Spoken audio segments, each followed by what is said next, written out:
अस्सलाम वालेकुम दोस्तों। एक दफा का जिक्र है, एक बादशाह किसी दूसरे मुल्क घूमने के लिए गया। इस बादशाह को तोतों के साथ बहुत रगबत थी। इसी रगबत के पेश नजर वहां के राजा ने बादशाह को तोतों का एक जोड़ा दिया। बादशाह सलामत खूब घूमने फिरने के बाद तोतों का जोड़ा लेकर वापस अपने मुल्क आ गए। अब इन तोतों को शाही बागीचे में रखा गया और इनके लिए खास तौर पे एक ट्रेनर को भी बुलाया गया जो इन्हें उड़ना सिखाता और इनका ख्याल रखता।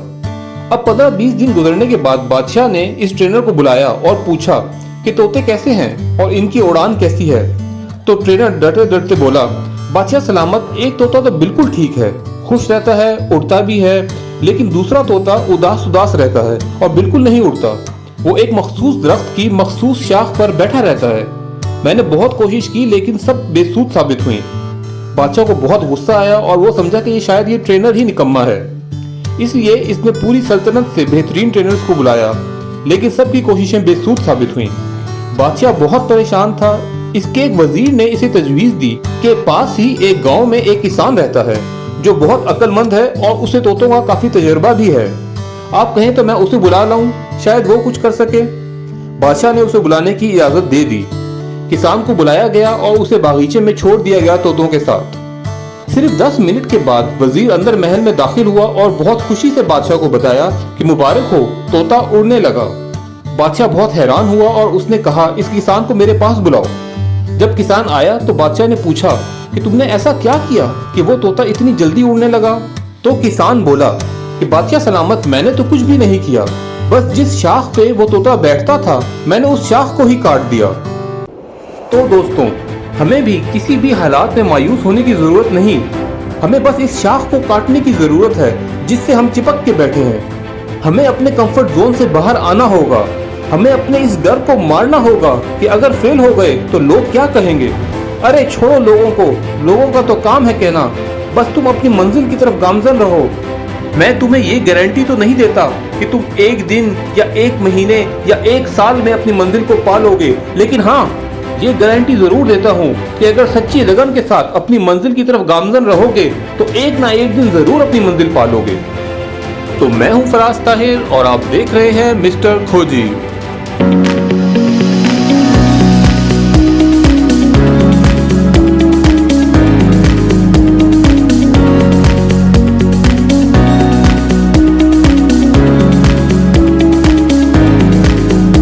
धागा और लंबी जबान हमेशा उलझ जाती है, इसलिए हमेशा धागा लपेट कर और जबान समेट कर रखो। ऊपर उठने में वक्त तो लगता है, फिर चाहे सूरज ही क्यों ना हो, धीरे धीरे ही उगता है।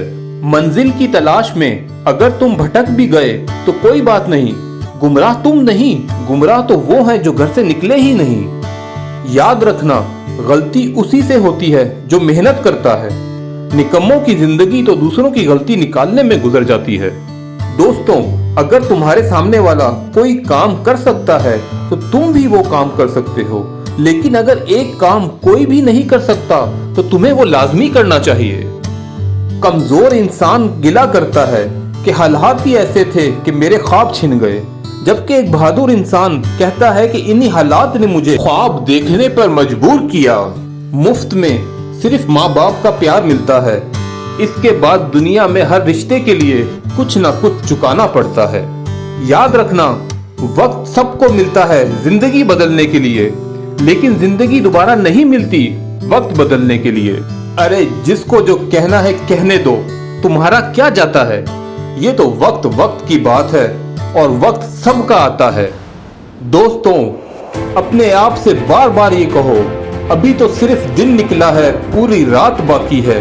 यूं ही नहीं हार मान सकता मैं, अभी तो कामयाबी से मुलाकात बाकी है। बहुत से लोगों ने कहा कि कोशिश करने से क्या मिलेगा, किस्मत तो पहले ही लिखी जा चुकी है। मैंने उनसे बस ये कहा कि क्या पता किस्मत में यही लिखा हो कि कोशिश करने से ही मिलेगा। जिंदगी में कभी भी रिस्क लेने से डरो मत, या तो जीत मिलेगी और अगर हार भी गए तो सीख मिलेगी। देखा हुआ ख्वाब बस ख्वाब ही रह जाता है जब तक उसे पूरा करने के लिए मेहनत न की जाए। थोड़ा सब्र रखो, इम्तिहान अभी जारी है। एक दिन वक्त खुद कहेगा चल अब तेरी बारी है। मंजिलें भी जिद्दी हैं और रास्ते भी जिद्दी हैं। अब देखते हैं आगे क्या होता है। क्योंकि हमारे हौसले भी जिद्दी हैं। और आखिर में वक्त ने फंसाया है, लेकिन मैं परेशान नहीं हूँ। हालात से हार जाऊं, मैं वो इंसान नहीं हूँ। तो दोस्तों, उम्मीद है आपको वीडियो पसंद आई होगी। चैनल को सब्सक्राइब और वीडियो को लाइक ज़रूर करें। अपना बहुत ख्याल और दुआओं में याद रखें। अल्लाह हाफिज़।